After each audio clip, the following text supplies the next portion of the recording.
stick your hands up if you've seen the film Titanic. Excellent. So you're going to actually get the references then. Now, some people think Titanic is a story of love, the story of Rose and Jack, the story of women's emancipation, all those things are in there. But it's also a story of how the rich people's perspective changed what happened. It's a story about the poor people dying. It's a story about hubris over nature, the very idea that you could have an unsinkable ship. And it's a story about denial. And there's one scene in particular in Titanic, and you might remember it. So it's just after the iceberg's been hit. And the engineer walks in with all the plans under his arms, and he rolls them out on the table. And the captain's saying, what's happening? He says, look, we've been hit here, 5 compartments of water's coming in. The guy who owns the ship is saying, but it's unsinkable, this is impossible. And he turns to him and he says, it's a mathematical certainty. And this is relevant when we talk about decarbonisation. The laws of nature are in command in here.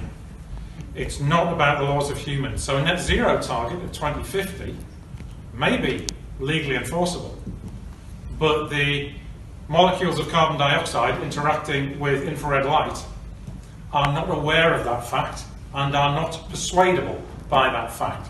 So it's delivery that counts. We've seen changes. Only a few years ago the target was to reduce emissions by 80% by 2050. Now it's net zero by 2050. And once more people grasp that mathematical certainty, these targets are going to change again. We're seeing floods now at 1.2 degrees. The target from Paris is a 1.5 degree rising above pre-industrial temperatures. But the constituent targets, when you add all up from the Paris Agreement, they are total between 3.2 and 3.7 degrees of warming. And that's enough to destroy crop production across India, Bangladesh, China, but also Spain, Italy, and the southern US. So rich Western nations will be affected by that. And this comes back to the Titanic analogy. There aren't enough lifeboats for everybody. We've got to make sure we don't hit an iceberg, and we are really, really close. So that answers the first question, is this important? And it's interesting when we talk about the Transport for the North decarbonisation plan. Back to the Titanic analogy again. The guys in the boiler room did fantastic work. Because if you remember the film, when they say, right, we need to slam it in reverse, we're going to do it, everyone played their part. And the draft decarbonisation plan is very good. It's full of stats. Everyone loves a graph. I don't know if you've read it. It's a wonderfully colourful document, very easy to read, despite the complexity of the information that's in it. And the immediate trajectory on there does not just, are we going to hit net zero by 2045, which is what the plan is. It's about how quickly you get them down on the way there. So that plan is 55% reduction by 2030, 95% reduction by 2040. Well, that will be real. It still may not be enough. It's based on the 4 scenarios. They're just about managing. And that's the scenario without any political direction. Things will get a bit better, but not nearly good enough. The prioritised places, with everywhere getting some investment, the priority being economic development. The digitally distributed, where you're kind of relying on technology to get us through. And the urban carbon zero, with a strong policy direction to get us to zero emissions as soon as possible.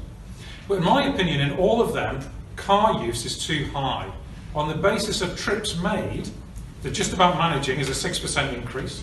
The prioritised places is 1% increase.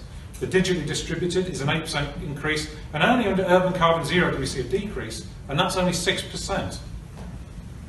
Electric cars, yes, they have zero tailpipe emissions, but they don't have zero emissions. The embodied carbon in one of these things over its life cycle translates to 65 grams per kilogram. And that's about a quarter of an an internal combustion engine. 8 million cars in the north, we've got to get down a lot lower than 8 million cars. And the thermodynamics, and I can speak because I might not be a professor, but I have a degree in engineering, and you cannot thermodynamically square the idea of an 80 kilo human taking a 1,600 kilo vehicle with them wherever they want to go. We need to be getting past cars. We need to be thinking about a mindset where transport isn't improved because you're no longer sitting in a noisy vehicle, you're sitting in a quiet vehicle with leather seats and air conditioning in a traffic jam. No, we need to rethink movement and connectivity overall. And this is about that view on the promenade deck. That's why there weren't enough lifeboats on the Titanic. They could have put enough lifeboats on it, but it was going to spoil the view for the rich people. We've got to get over this. I published a vision for transport a couple of years ago now. Don't have the transport powers yet, we're working on that. But this was about, you can get your groceries delivered. If you can get a public transport system that's affordable and cheap enough, that has sensors on all the parking spaces, the whole thing integrated through a device on your smartphone, whereby you can plot your routes so that you can integrate buses with active travel with, in my part of the world, the metro, other parts, the trams, then you can get all of these things to the point where your efficiency is so high that it's convenient to not own a car as to own a car. And once you do that, people are thinking, well, do I need a car to get to work? Do I need a car to get to education? Do I need a car for my shopping? I don't. I might need a car if I want to go away for the weekend, or if there's no way game. Well, there's car clubs for that. And I sat down with Martin Gilbert, who's the head of Go North East, one of our local bus companies.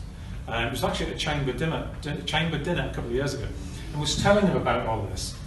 And just last week, they launched with a partnership with the local car club, where it's the same ticket gets you all the way through it, and they're take bikes on the buses and things like that. And that's without us even having the power to do it. So I'm really chuffed that some of the leaders of our private transport companies are on board with this and getting it.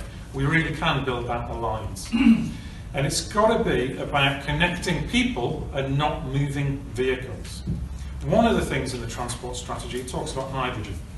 Green hydrogen has got to be the way to go. When we look at blue hydrogen, for those of you who are interested in engineering papers, look it up. There's a link through it from a good article in The Guardian. That blue hydrogen, over its lifespan, produces more emissions than burning oil. Because of the leakage, there's a 3% leakage of methane, which is 18 times more powerful as a greenhouse gas. The process of heating the steam to make blue hydrogen involves burning the gas, and the emissions go up the flue. So yes, you might end up with zero tailpipe emissions, but the life cycle emissions are worse. Those of us who did O-level sciences will remember electrolysis, anode and cathode. That's the way to do it. But for that, we need a decarbonised grid. And that's what we're investing in very heavily in the north of Tyne, putting money into offshore wind. Time is brief. Where does the money come from? We already spend it. It costs £4,600 a year to own and run a car on average. Replacing the North's 8 million cars with electric vehicles, if that £2,500 electric car grant stays the same, that's going to be 20 billion quid. There's lots of money getting pumped into this system that's available already. And depending on how you measure it, there's 21 million people, according to the RAC, in transport poverty in the UK. Obesity in the UK, Public Health England says is going to cost 49.9 billion a year by 2050. The same year we're due to hit that decarbonisation target. Well, in the North East transport area, that's 1.65 billion a year. Our transport budget is 160 million a year, a tenth of what obesity is going to cost us. We will be spending this money anyway. Let's spend it now to decarbonise it, get people fit, get people walking. How do we do that? We need the powers and the financial tools. Land value uplift. Every time we put public amenities in, the value of the land goes up around it. Well, give us the power to put a charge on that, and it can self-fund these things. Invest to save. Let's have some of the money that's being diverted into fixing health problems, into preventing health problems by a better transport system where people move and stay fitter.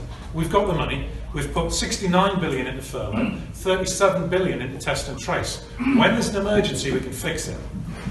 We've got to think about this as what it's going to cost us if we don't fix it.